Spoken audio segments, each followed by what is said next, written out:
We now come to business questions. Shadow Leader of the House, Lucy Powell. Thank you, Mr Speaker. To ask the Leader if she will give us the forthcoming business. Leader of the House. Thank you, Mr Speaker. The business for the week commencing the 4th of March will include, on Monday the 4th of March, a general debate on farming. On Tuesday the 5th of March, second reading of the Automated Vehicles Bill, Lords, followed by motions relating to the Shared Parental Leave and Pay Bereavement Bill, the British Citizenship Northern Ireland Bill, and the High Streets Designation Review and Improvement Plan Bill. Wednesday the 6th of March, my right honourable friend, the Chancellor of the Exchequer, will deliver his budget statement. Thursday the 7th of March, continuation of the budget debate. Friday the 8th of March, the House will not be sitting. The provisional business for the week commencing the 11th of March includes, on Monday the 11th of March, continuation of the budget debate. Tuesday the 12th of March, conclusion of the budget debate. Colleagues should also be aware that Thursday the 14th of March will be Estimates Day. At 5 p.m. on that day, the House will be asked to agree all outstanding estimates. Lucy Powell. Thank you very much, Mr Speaker. I want to start by paying tribute to Ronnie Campbell and Sir Patrick Cormack. Ronnie was a larger-than-life character, proudly and staunchly representing his community and his roots. And while Sir Patrick was an MP before my time, I've read the glowing tributes, all describing him as incredibly kind. Can I also say, Mr Speaker, how incredibly sad it is the news just announced that Dave Myers, one of the hairy bikers, has died today. He was a hugely popular and much-loved figure. I was going to welcome the motion on risk-based exclusions of members we were due to debate on Monday, as she announced last week, but it appears that the Leader has pulled it. This decision will be met with dismay by members, staff and unions here who have worked for more than a year on it. Can she let us know when it will come back? I note that some on her side had tabled amendments, which reports suggest is why it's been withdrawn. So can she confirm she still supports the motion as agreed by the Commission on which we both sit? I welcome the new funding and new protocols announced to enhance MP security and defend our democracy. We've seen a huge rise in anti-Semitism, Islamophobia, hate and the intimidation of elected representatives, especially since Hamas's barbaric attack in Israel on the 7th of October. I want to put on record my thanks to you, Mr Speaker, and the security services for your leadership on this. I asked last week and before for a new cross-party task force to address these issues. Can she help make sure that happens? We've discussed these issues many times, but doesn't she agree with me that it's incumbent upon all of us to be mindful about our own language and conduct? When we see racism, anti-Semitism or Islamophobia in our own ranks, we must take action, however difficult the consequences, and we must be clear in calling it out. So to that end, I hope she will take this opportunity to say what is very clear for all to see, that the comments of the member for Ashfield about the Mayor of London were racist and Islamophobic. Does she also agree with me that we need to uphold the highest standards of conduct towards one another, and that highly personalised and wrong-headed attacks by sections of the media or political parties towards individual members only fuel hatred, disdain and those who pose security threats? We must strive to do better. And in an age of social media, the spread of mis- and disinformation and deepfakes is going to shape the general election in ways we can't imagine. So can she update us on regulation and action to tackle this? They watered down the Online Safety Act and took all of this out of scope just when we needed it most. Finally, Mr Speaker, ahead of next week's budget, I want to turn to the economy. Last week, it became official. We are in recession. Most people didn't need the ONS to tell them that because they've been struggling with its reality for a long time. Sitting beneath the headline figures was a record the government doesn't want to admit, that we've seen the biggest fall in living standards since records began. Just let that sink in for a moment. To emphasise this, GDP per capita having fallen for 7 quarters in a row. That's families up and down the country with much less money to spend, the pounds in their pockets worth less. This total crisis of living standards has the Prime Minister's name written all over it. He was the Chancellor, and now as Prime Minister, he has failed. Failed to meet his own pledge to grow the economy and failed each and every one of us. To make matters worse, the government seems unable to show any understanding or humility. They repeat, their plan is working. They've turned a corner. We have not. Or they blame others for their failure. The Chief Secretary to the Treasury seems not to understand the numbers at all. One member opposite blamed the weather, another disabled people. And when asked about our failing economy at yesterday's Prime Minister's questions, the Prime Minister blamed Labour's policies. But it's their 14 years of decisions which have left us here and left Britain uniquely exposed. Austerity, political and economic instability, energy insecurity, and the kamikaze budget sending mortgages and interest rates soaring.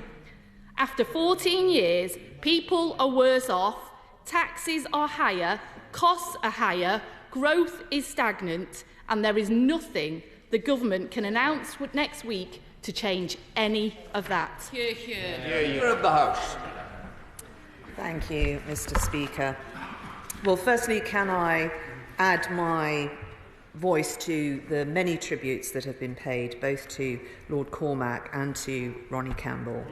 They were both thoughtful and committed public servants to Parliament, but also many other organisations and institutions, and I hope those many tributes bring comfort to their loved ones. And can I join with the tribute the Honourable Lady opposite paid to Dave Miles, one half of the hairy bikers who brought so much joy to so many people across our country and elsewhere. The Honourable Lady asks me several questions, firstly about risk-based exclusion. And I would just say to the lady, Honourable Lady opposite, I don't think she has quite fully processed the full extent of the consequences that from what happened last week. The government gave time to this debate and we want it debated. I am part of the Commission. I want it debated and resolved in this House. But I think given the current climate and also concerns that honourable members have raised since it was tabled, some serious questions in particular from learned colleagues, I think there will be a better opportunity to debate this in the House, and I hope that will be soon. I'm not expecting the Honourable Lady to give us any credit at all. That is not her job. She didn't welcome the figures on irregular migration out today that show that our plan is working. And she will know that the budget I announced in the business will be very soon, and I'm sure we can all see the progress that has been made, and I'm sure the Chancellor will set that out in due course. With regards to what she says on intimidation, I will repeat what I said last week. This House will not, has not and must not bow to terrorism or intimidation. What we are experiencing is a new form of an old story.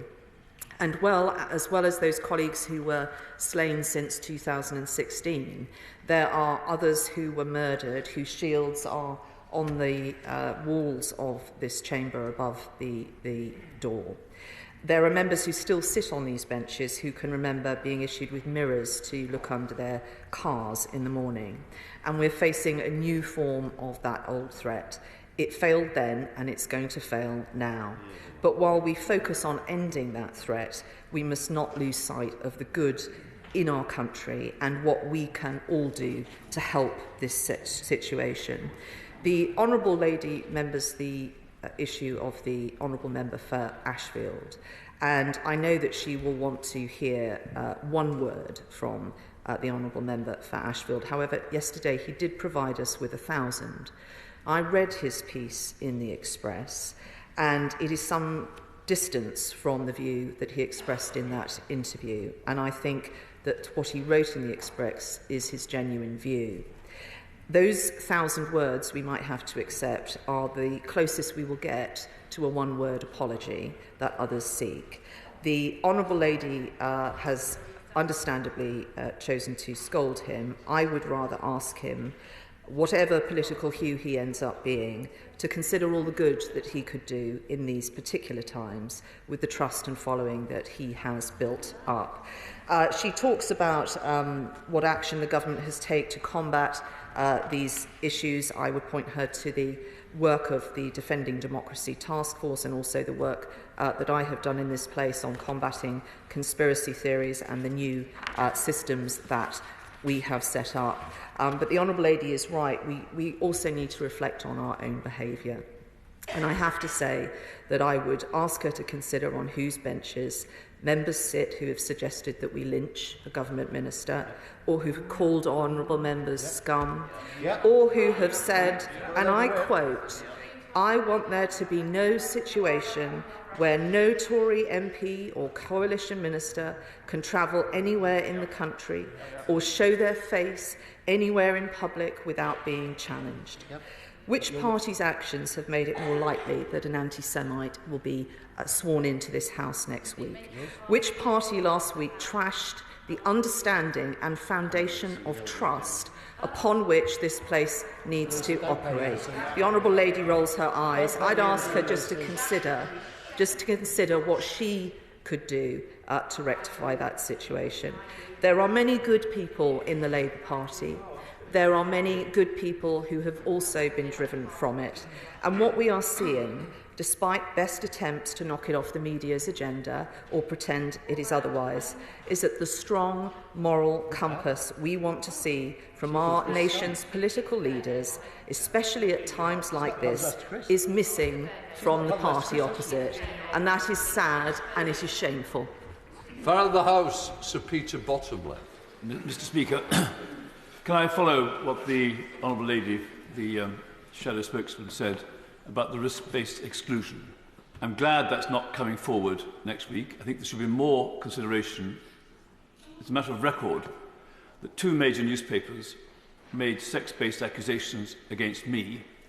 Had I been investigated by the police, had I been result of those investigations been referred to the group, if it's only arrest, it makes a difference.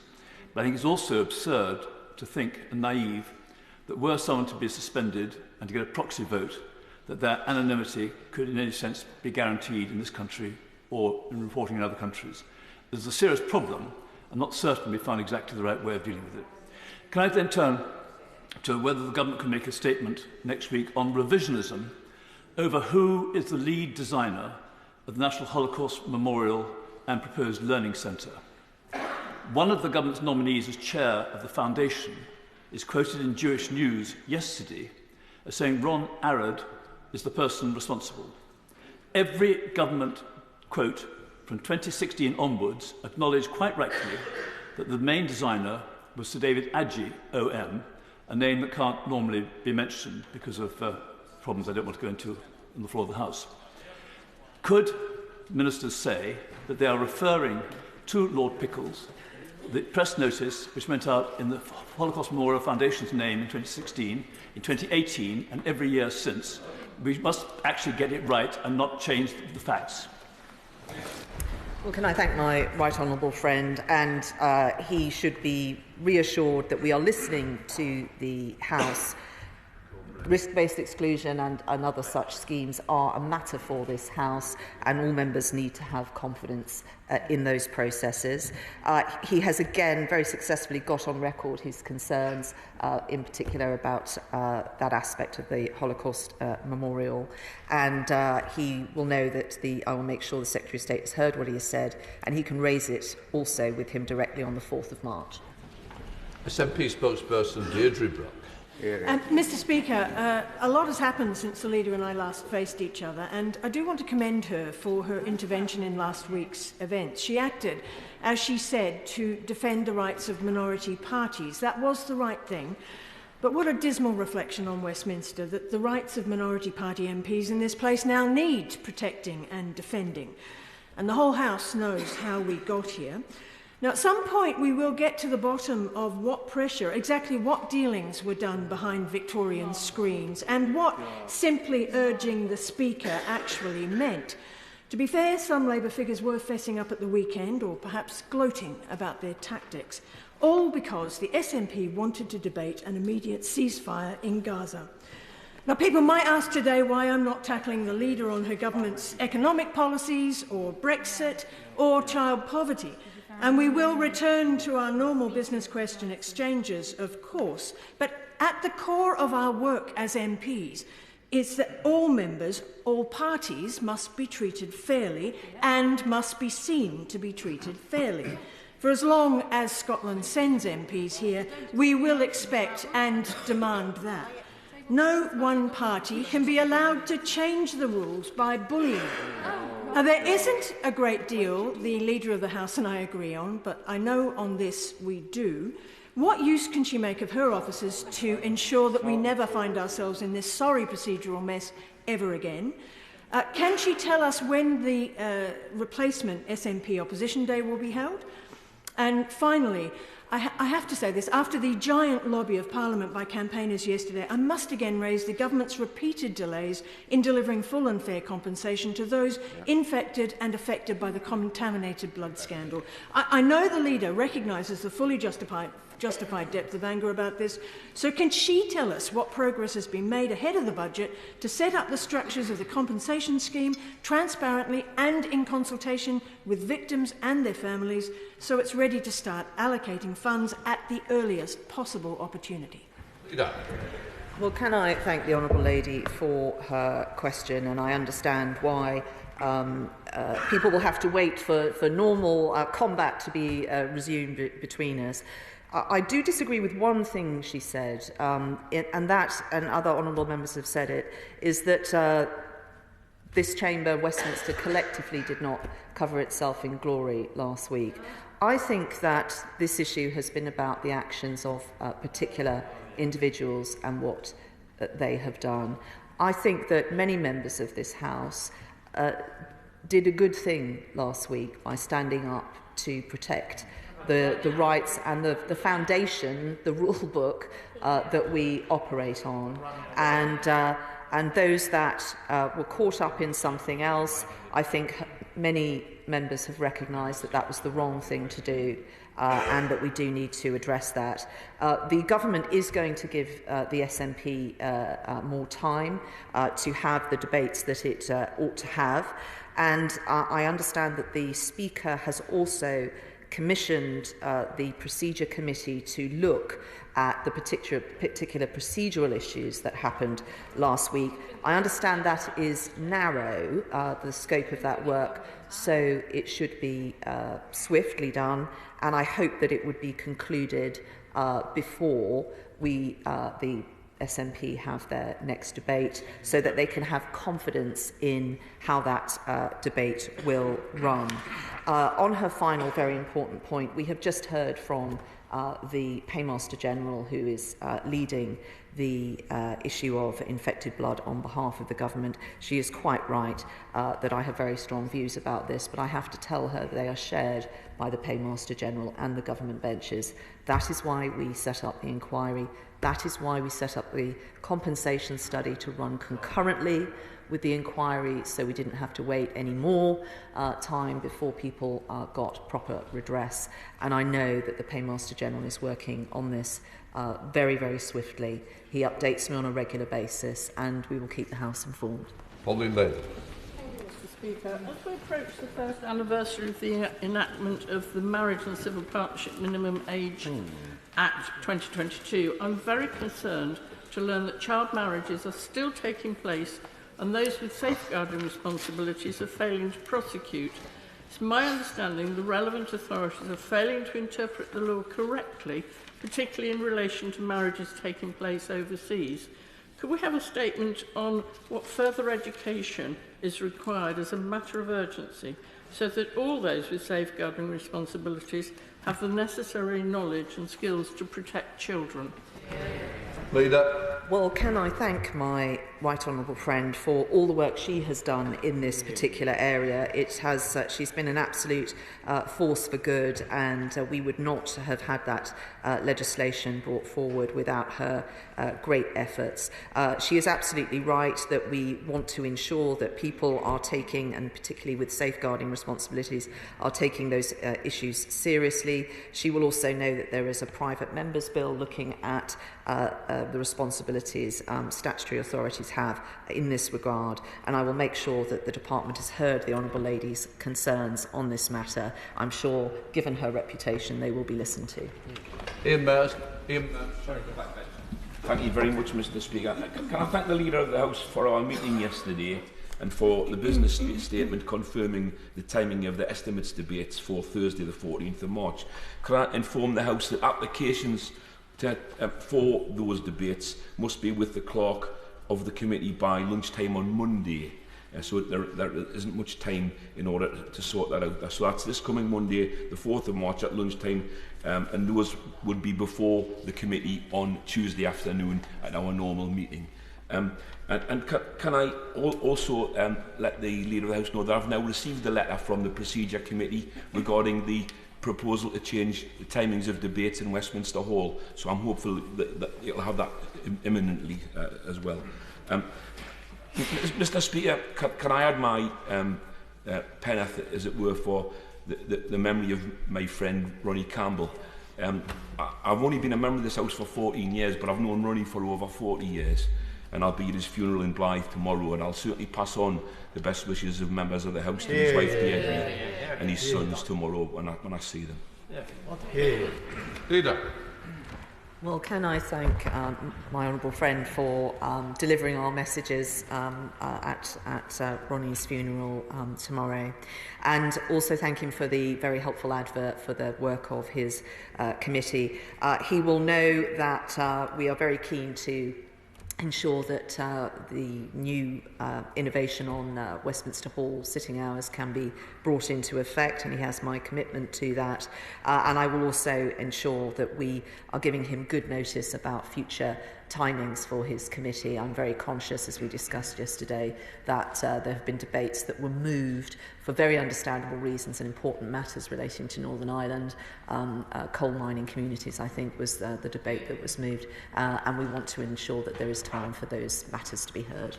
Sir Jacob. Thank you, Mr. Speaker, for hosting a dinner for on-site in your apartments this week, and that made me think that it's high time we had a debate in this House about the contribution that youth zones make to East Lancashire. Mr. Speaker, it will, at the centre of that debate will not be Chorley Youth Zone, as fine as it is, but the brand new youth zone that is currently about to start being built in Darwen, a £3.3 million project to help all of our young people, supported by this government as part of our £120 million town deal, transforming Darwen. Well, can I congratulate my right honourable friend for another success that he has had on his wish list for his constituents, and congratulate everyone involved in that project. These are vital community facilities. They are so important, and we all send our congratulations and good wishes on this latest project in his area. Jim Shannon. The Leader of the House for an opportunity to raise a question on freedom of religious belief. The APPG for Freedom of Religious Belief, which I chair, had a visit to Tunisia in May of last year to highlight some of the issues that are relevant to freedom of religious belief issues. Just on Sunday past, a week ago, a mob in Tunisia burned a synagogue in the city of Fax. Thankfully, no one was injured. So will the Leader of the House join myself and others in denouncing this attack and for closer monitoring of the situation on 4 issues in Tunisia? Mr. Speaker, thank you so much. Well, can we again thank the honourable gentleman for what he does every week, which is to shine a spotlight on the situations going on around the world that would not normally get that level of attention. It's good to hear from him slightly earlier in this session this week. As he knows, on each occasion I follow up with the FCDO to ensure that that our people in country realise the importance of these matters to us in this place, and I thank him again on behalf of us all for raising it. Robert Jenrick. Thank you, Mr. Speaker. If freedom of press means anything, it means the freedom to criticise and to oppose. And that freedom is in danger if we become the first democracy in the world to allow a foreign government to buy a national newspaper and media organisation. My right honourable friend may be aware that the noble Baroness Stoll has laid an amendment with cross-party support to the Digital Markets Bill in the House of Lords that would prevent this happening. Will the government be supporting, or at least not opposing, that amendment in the House of Lords? Were it to come to the Commons, I certainly will be supporting it, and I'd encourage all honourable and right honourable members to do the same, because we must prize freedom of the press in this country, and this amendment is our opportunity to do so.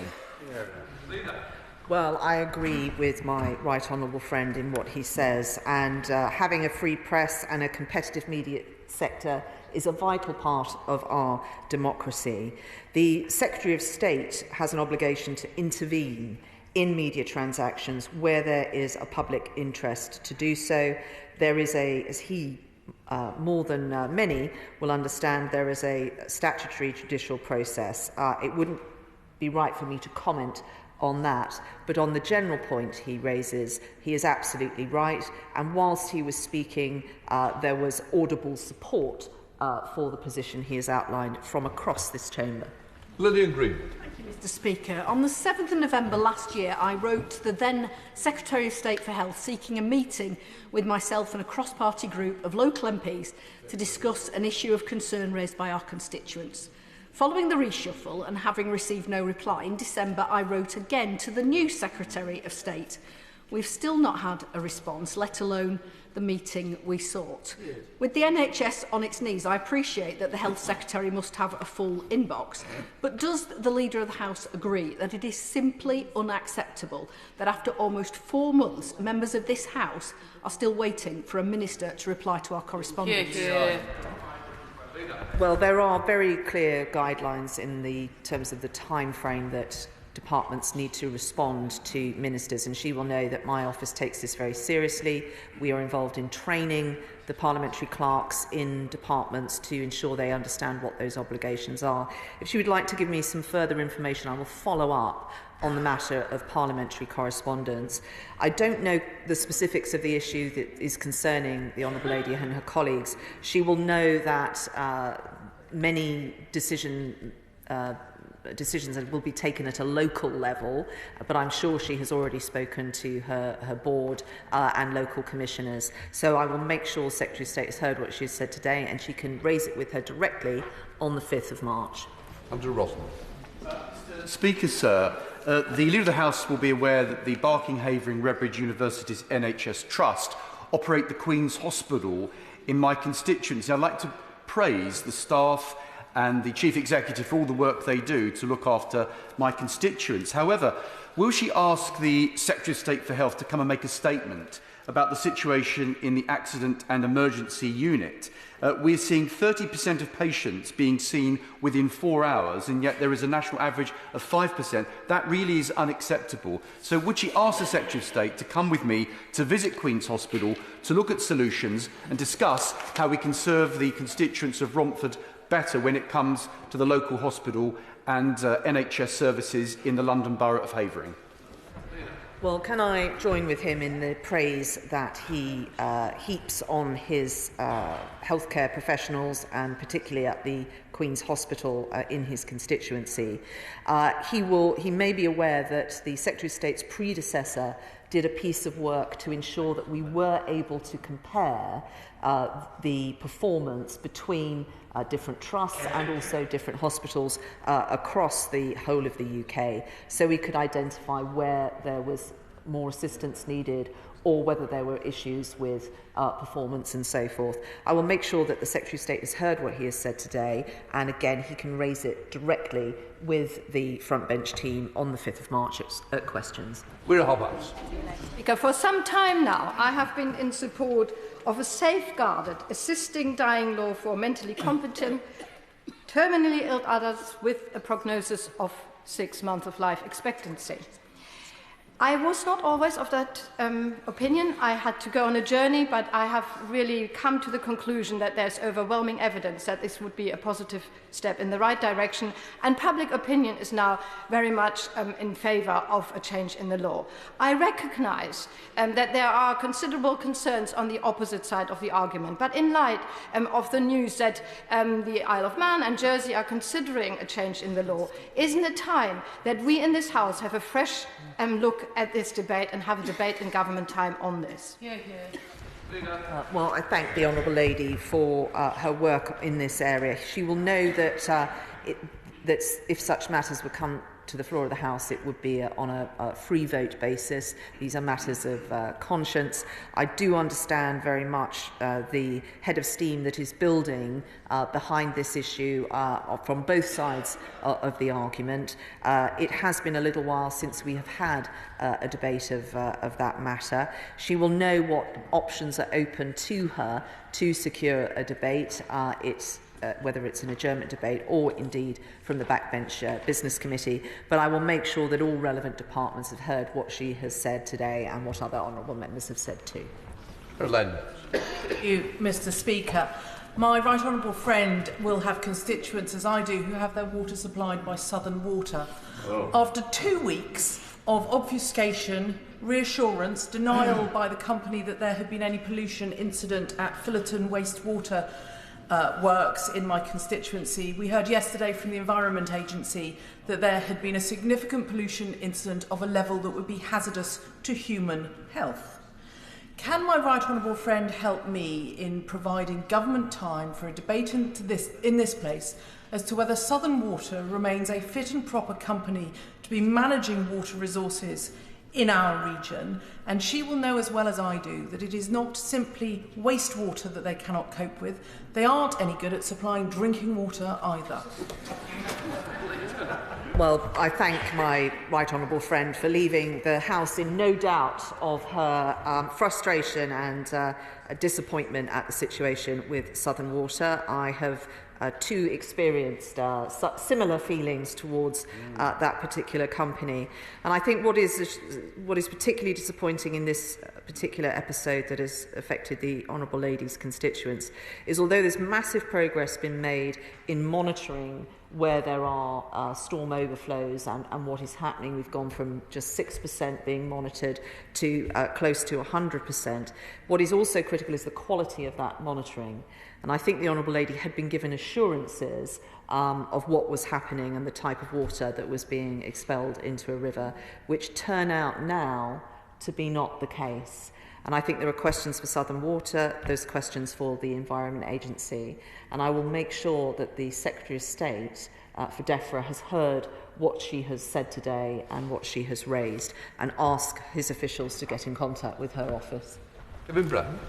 Thank you, Mr. Speaker. I think we do need a fresh statement on the infected blood scandal. My constituent, Sue Sparks, was in the House yesterday. Her husband, Les, passed away, and she was widowed at the age of 31 when he died in 1990, having contracted hepatitis C and HIV from the infected blood scandal. The leader mentioned moral compass in her statement. Can I remind her that members across this House showed their moral compass when, for the only time in this Parliament, they defeated the government on this issue. And that's why the government have made the statements they've made, but they're still not paying that full and fair compensation that's been called for by Sir Brian Langstaff. When will the government make a statement, and will it be in the budget, indicating that that's going to happen immediately? Well, can I thank the Honourable Gentleman for raising the question, but also all of those people who took the time to visit Parliament yesterday, those who have been directly affected by this, but also others who were supporting them and supporting the various campaign groups. I think we have done the right thing in gripping this issue in the inquiries that we have set up and in that compensation study. I can assure the House, and he will know my interest in this area. I get regular updates from the Paymaster General. I don't think it will be too long before he will be able to come to the House and make further announcements. He is making progress, but this is the final stage of this process. It is the most difficult, and I know that the Paymaster General is determined to deliver the right outcome for all of those infected and affected by this appalling scandal. Wendy Moore. The emotional aftermath and the devastated lives that are left after violent knife crime have been highlighted in a recent, very powerful documentary titled Grief, produced locally in the West Midlands by the Express and Star. And it's a really poignant reminder of a call for action and awareness, and features the brave stories of two grieving families, two sets of parents, one from my constituency. I know the hope that the Home Secretary takes this issue very seriously, but can my right honourable friend provide us with an update on when we will see legislation coming forward to tackle the and deliver a ban on machetes and zombie-style knives? Well, can I thank my right honourable friend for all the work she is doing on this issue that I've witnessed firsthand, having visited her constituency and met with one set of those parents that she mentions, and I would praise them for all the work they are doing in turning the tragedy that befell them into some positive action.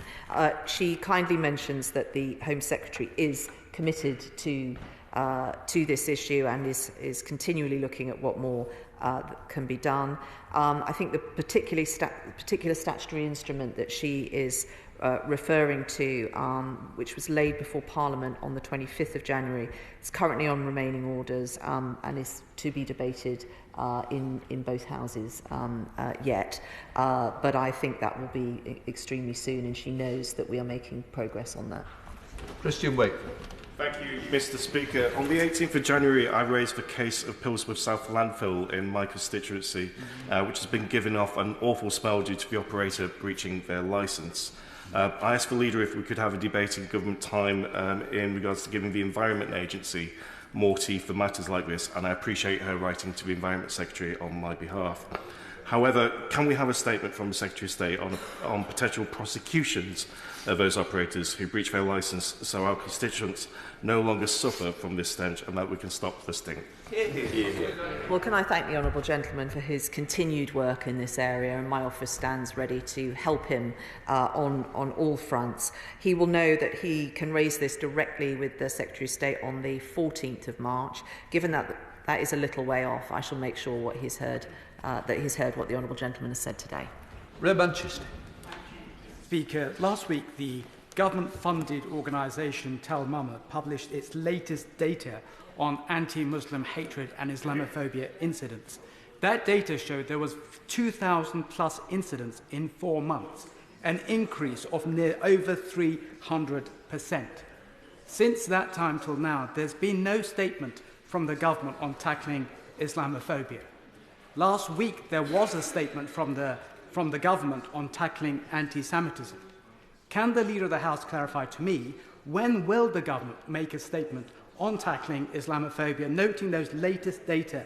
And I'm sure the Leader of the House agrees with me, and with every member of this House, that we should do everything we can to ensure that all our faith communities are treated fairly and equally. Well, can I agree with the comments that the Honourable Gentleman has made? I think that is a duty on all of us. I have also, he may wish to know, asked for a meeting with the government's envoy on this, and also the minister responsible, to look at what more we can do as parliamentarians to ensure that all communities and faith groups feel properly supported in these times. And I shall make sure that the relevant department has heard what he has said today. Jess Phillips. Thank you, Mr. Speaker. I had no intention of coming to ask the Leader of the House a question, but she said earlier about the exclusion of members of Parliament. Just to be clear in the language, what we're talking about is people who have been arrested on sexual crimes being excluded from this estate. Arrested. And she said that was something, we can't have this debate, which is, and she said that members need to trust the debate, well also staff need to trust what happens in here. She said we can't have it because of what happened last week. And I have absolutely no idea what happened last week has got to do with keeping this building safe. So could she elaborate on why what happened last week has got anything to do with something that we've been fighting for 5 years? I thank the Honourable Lady for her question, because it relies on the trust and confidence members have in other members in this place, but also the House authorities too. There have been, the Honourable Lady will know I'm part of the Commission. We have brought forward these proposals, we've tabled these proposals, but we also have a duty to listen to honourable and right honourable members in this place. Otherwise, such motions will fail. I have to say that there is a very small set of circumstances. I mean, I can't actually think of a set of circumstances where this would ever be used, because what would happen if the House authorities were notified of any issues of concern, bail conditions would be applied to that individual, and therefore this process would not be triggered. We're talking about a second circumstances where there would be some other kind of risk. It is not an immediate emergency. It's important that we debate these things. It is particularly important to the Speaker, upon whom the responsibility for these issues currently fall, and clearly this is there is a process that is being proposed that would take that responsibility away from him. But I'm telling you, all honourable, sorry, not you, Mr. Speaker, all honourable and honourable members, that we need to debate these matters, taking seriously the concerns of our colleagues, and just coming to this place and implying that members on this side of the House or the government benches don't care about these issues is not helpful to do that. Dr. Therese Coffin. Thank you, Mr. Speaker. My right honourable friend, the member for Newark, referred to the issue about foreign state-owned purchase of the freedom of the press. Now, I have to say, Mr. Speaker, there have been plenty of times where I have certainly not liked what the press have written about me, or indeed my party, or other aspects. However, it does matter, unlike other industries, where I think it's perfectly valid for them to be owned or part-owned by foreign states, just as we in the past have encouraged that going both ways. I think it's vital that if the government does not have the powers it thinks it needs and is relying on some aspect of some other competition authority, that we put in place so that we make sure the freedom of the press is preserved forever. And in particular, I'm thinking right now of the Telegraph and the Spectator. Well, the Right Honourable Lady makes her point very well, and I'm very pleased that she has got that on record. A free press, whether it is nationally or at a local level, is a fundamental part of our democracy. And if we lose that, we will lose a very great thing that our democracy leans upon.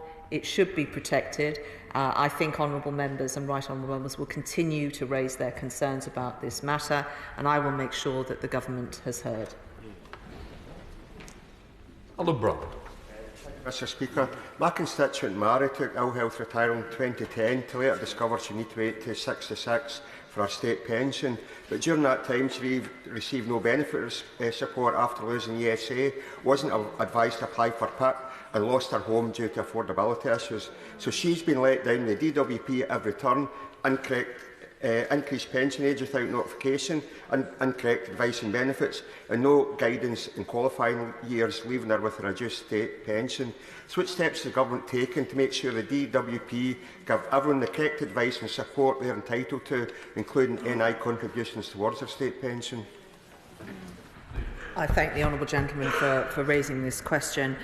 Given that the department's questions is not until the 18th of March, I'll make sure that the Secretary of State has heard his particular concerns today and ask his officials to contact the honourable gentleman's office. Sarah Edwards. My constituents have raised concerns with me about the number of potholes throughout Tamworth. We're seeing some filled in, which is positive news, but many remain unfilled, and there is a broader need for resurfacing works on roads with higher volumes of traffic and those impacted by heavy goods vehicles. What assessment has the government made of the adequacy of the funding that has been provided to county councils to deal with our crumbling road infrastructure? Well, the Honourable Lady will know that because of particularly bad weather situations we've recently had, there has been a considerable uplift and money given to local authorities to tackle precisely the types of issues that the Honourable Lady raises. Because we want to be assured, although that money wasn't strictly ring-fenced, we want to be assured that it has been spent on those things correctly. All local authorities are required to place in the public domain, I think on the 15th of March, what they have done with that money and what repairs they have carried out. It's extremely important that that work is done. We want to ensure that it is being done and has been done, and I'm sure the Honourable Lady will be able to find out exactly what has been spent and on what. Tim Lawton.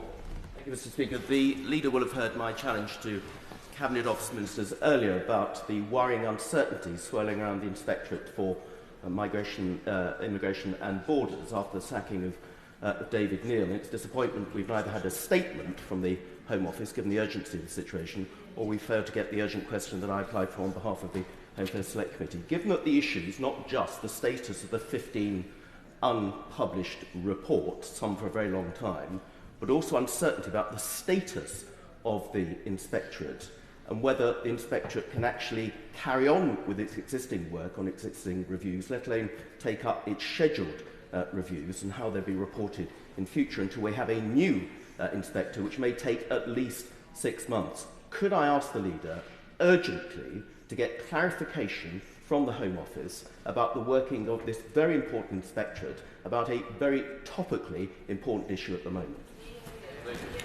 Well, my honourable friend raises a very important matter. The Home Secretary will not be at the dispatch box for questions until the 15th of April. So I will raise this matter with him. On the behalf of the honourable gentleman and also the committee on which he serves, and ask that he update the committee and this House. Speaker, this weekend the first Romanian weekend school will open in my constituency, in St Teresa's Primary School. This will be, as I said, the first Romanian supplemental school, which adds to the wide diaspora type of weekend schools that we have in and around my constituency. Well, I'm sure my right honourable friend will welcome this initiative, but could we have a debate in government time on how we can provide more opportunities for supplemental schools for the various different diaspora in this country, given the challenges they face in trying to introduce these schools? Well, I thank the honourable gentleman for raising this question, and all who have enabled this particular school to be stood up. I know, will want to get on record how important this is to diaspora communities, and I think that he will know very well, he's a very experienced parliamentarian, how to apply for a debate and the options that are open to him. But I thank him for getting his praise for all involved on record today. Andrew Gwynn. Can we have a debate in government time on endangered species? Given the party of Disraeli and Churchill is now the mainstream of new right fanatics and conspiracy theorists, I'm particularly concerned about the lesser spotted One Nation Tory. My concern was reinforced last week when the former Prime Minister, the Right Honourable Lady for South West Norfolk, told the CPAC conference that her party was full of chinos, and that's Conservatives in name only. Who does she think she meant? Well, I thank my honourable friend for the characteristically amusing way he has raised an important question. He knows that I have taken the matter of conspiracy theories very seriously as Leader of the House. We have stood up new services in the library so that honourable members can very swiftly be able to reassure their constituents not just of the facts of a particular matter, but also the origin of whatever they might have seen on social media. And very shortly, with the Speaker's help, we will be launching some training for honourable and right honourable members in terms of dealing with this particular issue. And I think it's those sorts of things we should all be focusing on. Virginia Cross. Thank you, Mr. Speaker. Does the Minister agree with me that far from being a major cause of climate change, Welsh farmers like Richard Jones from Bryn Shankin are the guardians and protectors of the Welsh countryside, and that because of their dedication and hard work, Wales is as beautiful as it is and able to feed us? Well, can I thank my honourable friend for getting that on record? And I think that they have, the Welsh farming community have conducted themselves brilliantly in these very difficult times for their community and very uncertain times about their particular futures. They do an amazing job. We know they do an amazing job, and they should be very proud of that, and everyone in this place should be proud of that. The Labour's Welsh Government, their plans are appalling, and they should be objected to in the most strongest terms. And the Welsh farming community have been doing just that. They have been standing up and fighting, and they deserve our support in doing so. Liz Twist. Thank you, Mr. Speaker. Today is Rare Disease Day, very appropriate given that we're on the 29th of February today. Now, 1 in 17 people are affected by rare diseases or conditions, and they face common challenges, including delayed diagnosis, lack of treatments and poor coordination of care. This afternoon, we will be celebrating with our Rare Disease Day reception, a chance to meet and discuss our concerns and to exchange views and celebrate the work done by patient groups to bring this to the forefront. So can we have a debate in government time on addressing the challenges faced by those with rare diseases? Well, can I thank, on behalf of all of us, the Honourable Lady for that very helpful advert. This will be an issue that will affect many of our constituents, and she is right. The particular challenges about research funding, but also the ability of patients to access specialist clinicians who are dealing with these issues is very important. I'm very proud of this government's record in our life science reforms that have enabled experts from around the world, quite often in different discipline areas, to work together to get to solutions to these disease areas faster. And I hope that many members will be attending the event that the Honourable Lady has advertised for us. Amy Moore. According to a whistleblower allegedly within Openreach, the transition to overhead cabling has on too many occasions appeared to be proceeding without sufficient consultation with key stakeholders and, more importantly, local residents. Regrettably, in my constituency of Southport, it would appear that Openreach has sidestepped their very own procedures for gaining community agreement, disrespecting the will of local residents. I call upon the Leader of the House to request the relevant Minister make a statement on these practices by Openreach. It is imperative that we ensure Openreach's strict adherence to its own policies and legal responsibilities, particularly if these were taken into account when they were awarded the contract. I also urge the Leader of the House to urge the Minister to put a pause on all activity by Openreach where this cannot be confirmed that they've adhered to their own policies and procedures. Well, my honourable friend has made some very precise asks to protect his constituents and their interests. I will make sure that the Secretary of State has heard what he has said this afternoon. I will write on his behalf and ask that an official from that department gets in touch with his office very swiftly. Dame Dan Johnson. Thank you, Mr. Speaker. The Leader of the House has been very helpful on the issue of contaminated blood, the contaminated blood scandal.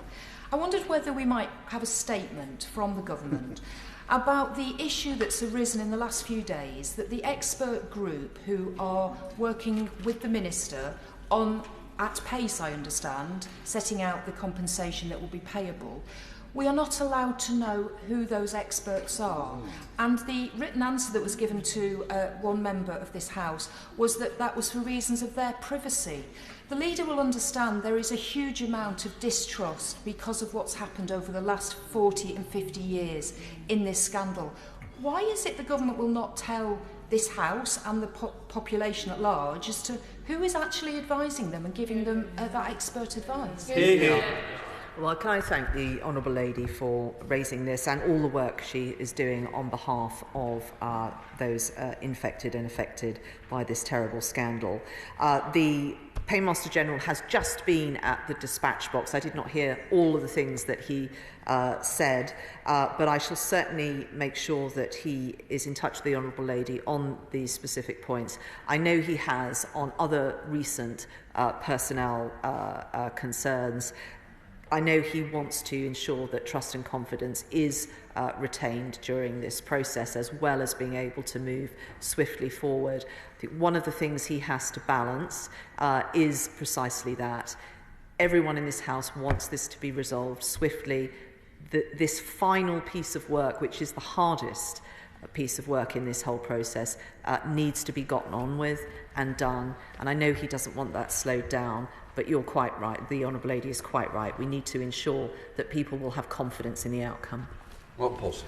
Thank you, Mr. Speaker. We all know how important town centres are to our local communities and how they've been faced with the challenges of online retail and out-of-town shopping. Rugby's town centre continues to have a strong independent sector with much-loved retailers, and now the Conservative-led Borough Council is taking the initiative with an ambitious plan for regeneration with residential units and a food, drink and leisure economy. But to achieve that goal and the benefits that it will provide to my constituents, will need support from both the public and the private sector. So we may have a debate about how, working together, we can unlock regeneration schemes such as that in Rugby. Well, can I thank my honourable friend for all the progress that he and his council are making with regard to this. This is clearly something that members of Parliament can help with, is create that shared focus across sectors to enable regeneration to happen. I know my honourable friend is very well placed to do that, and he knows that he can also raise this with the relevant Secretary of State on Monday the 4th of March. Owen. Sir. Thank you, Mr. Speaker. On Friday, victims of rape and serious sexual assault in Scotland will be the first in the UK to have free access to court transcripts under a new pilot scheme. However, the UK government is refusing to match the scheme in England and Wales and is only committing to a one-year pilot scheme in which free copies of sentencing remarks will be made available to victims of serious crime. This is not good enough and fails those victims like my constituent Juliana Talizzi, who was charged over £7,000 to read the transcript of her rapist's trial. I tabled an amendment to the Victims and Prisoners Bill requiring the government to provide free access to court transcripts in England and Wales, but the government has not listened to our concerns. So, Mr. Speaker, will the leader provide a debate on government time on the implementation of free access to court transcripts and help get victims like Juliana the justice they deserve? Thank you. Can I thank the Honourable Lady for raising this important question? It is not just cost, it is also sometimes the difficulty and complexity of actually knowing how to go about accessing or requesting even particular transcripts. Given that the Lord Chancellor will not be in the House answering questions until the 26th of March, I shall write on the Honourable Lady's behalf and ask him to update her. Chris Clarkson.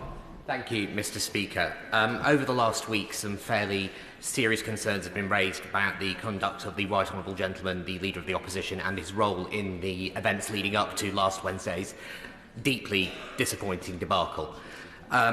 Could I ask whether or not that conduct might now form the basis of an investigation by the Committee on Privileges, and could I ask the Leader if she could explain to the House how that would work? So I thank my honourable friend for raising concerns that I know are concern to him, but other members as well. The procedures regarding the Privileges Committee are there for all members to see.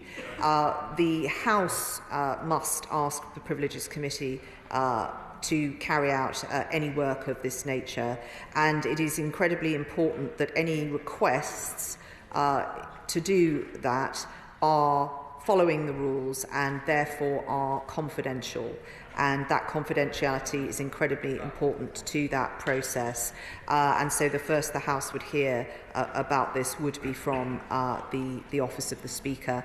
The rules are there, clerks of the House can also help honourable members if they have further questions with this regard.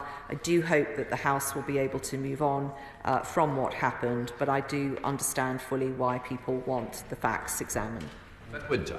Yeah. Thank you, Mr. Speaker. Does the Leader of the House share my concern that the long-running industrial action at the pensions regulator needs a speedy response? Now, the PCS union have put forward a set of very reasonable proposals, but it is disappointing that the Chief Executive, Nausicaa Belfast, won't even meet the union to discuss them.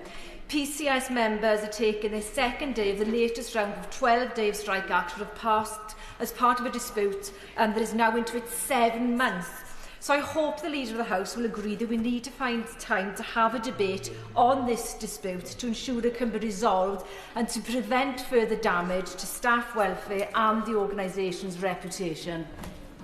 I thank the Honourable Lady for raising this issue. She will know the options that are open to her to secure a debate on this matter, and she will also be able to raise it directly with the relevant Secretary of State on the 18th of March. Sir Christopher Cho. Mr. Speaker, may I thank my right honourable friend for withdrawing the motion set down for Monday in response to the amendments which I had tabled. And can she say that she will now review this whole situation of risk-based exclusion, taking into account the decision last night by the House of Lords unanimously to ensure that for the House of Lords, risk-based exclusion is triggered only by somebody having been charged with a sexual or criminal offence which would lead to a sentence of imprisonment in excess of 2 years. We have one parliamentary estate, and wouldn't it be ludicrous to have different rules for exclusion from depending on whether you were in the House of Lords or whether in the House of Commons? Well, I thank my honourable friend for raising this matter. I think that although there might be different rules under which we operate at each end of this Parliament, the principles should be the same, and the House of Lords is very different to the House of Commons, so I'm less concerned about us diverging in that respect. But the principles and the outcome of the process, I think, needs to be the same. Many members have raised concerns, I'm particularly learned members, about some of the aspects of this scheme. I want the Commission to be able to bring this to the floor of the House where those, even if it is not amended, where those matters and reassurances have been addressed. And I think that is very important, and that also people can have trust and confidence in how that process will work. I think that is very important. Thank you, Mr. Speaker. The former Prime Minister, the Right Honourable Member for South West Norfolk, has been in the US peddling conspiracy theories, claiming that the deep state brought her down. She stood silently next to Steve Bannon as he called Tommy Robinson a hero, a man whose followers have repeatedly sent me rape and death threats for calling out his inappropriate behaviour in this House. Will the Leader of the House explain why she still has the Conservative whip? Well, can I thank the Honourable Lady for affording us all the opportunity to condemn Tommy Robinson and all that he stands for. She will know from an earlier answer I gave, I take these matters of conspiracy theories and this erosion of trust and the sowing of fear amongst the general public very seriously, which is why I've given honourable members new tools to combat these issues through the very good House of Commons library.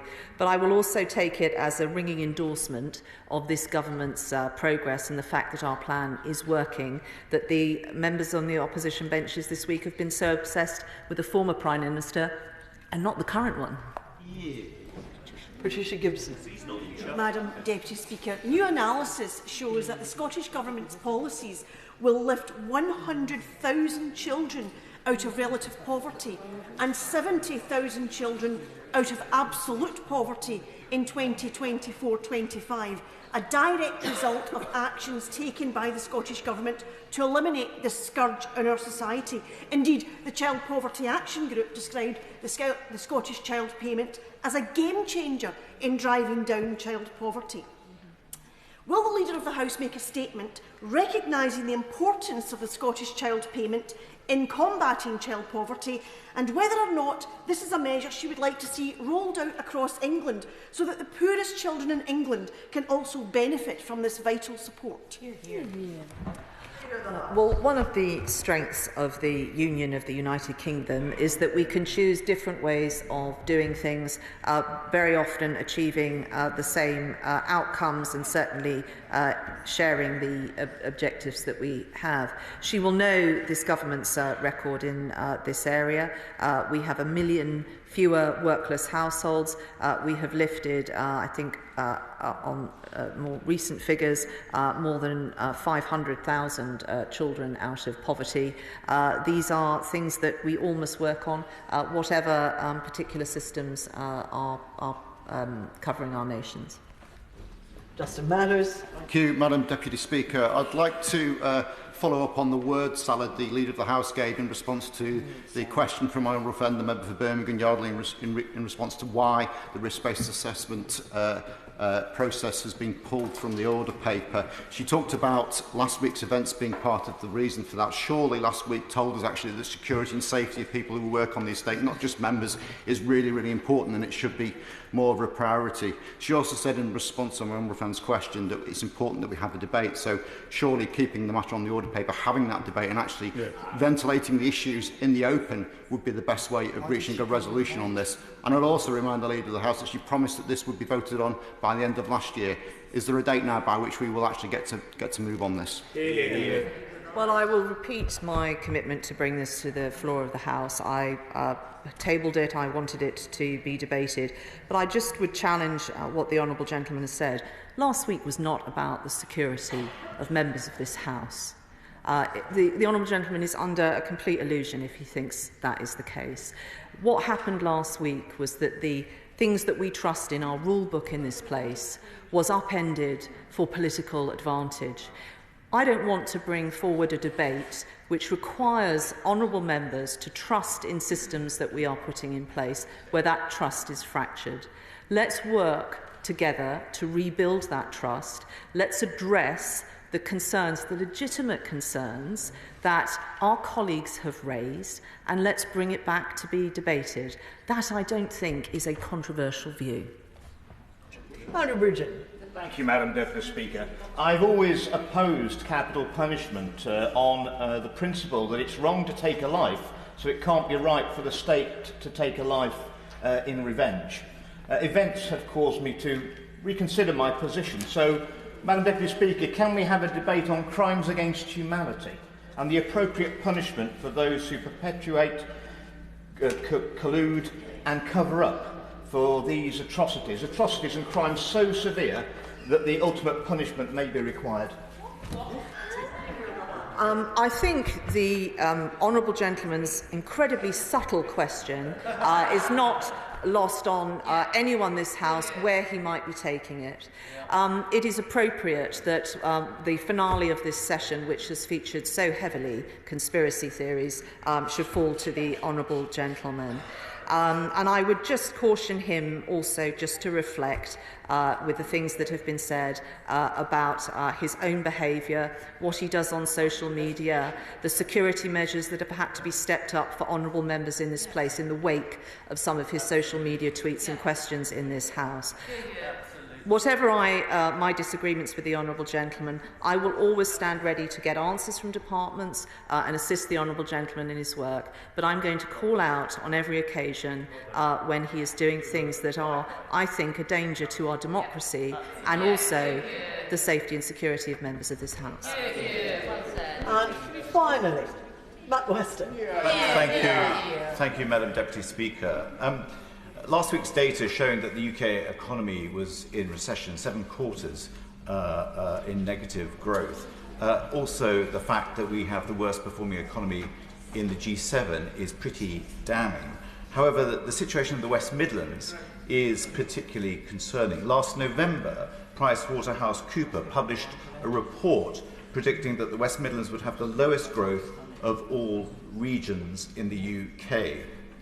This is not a good look on the record of Andy Street, the Mayor. So can we have a debate on this really important driver of the UK economy, the West Midlands? Well, I look forward to the budget debate and the Chancellor setting the record straight with regard to the West Midlands. The Mayor, Andy Street, has performed miracles. He has been an amazing community leader. He has galvanised all sectors.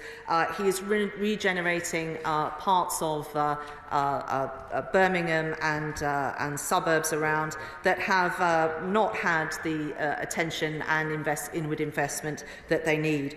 Where there are problems in that area is the legacy of Birmingham City Council and its appalling maladministration, and in terms of the Labour Police Crime Commissioner. And I do hope that Andy Street will be able to have more influence over those areas in the coming months and years. Thank you. That concludes proceedings on point of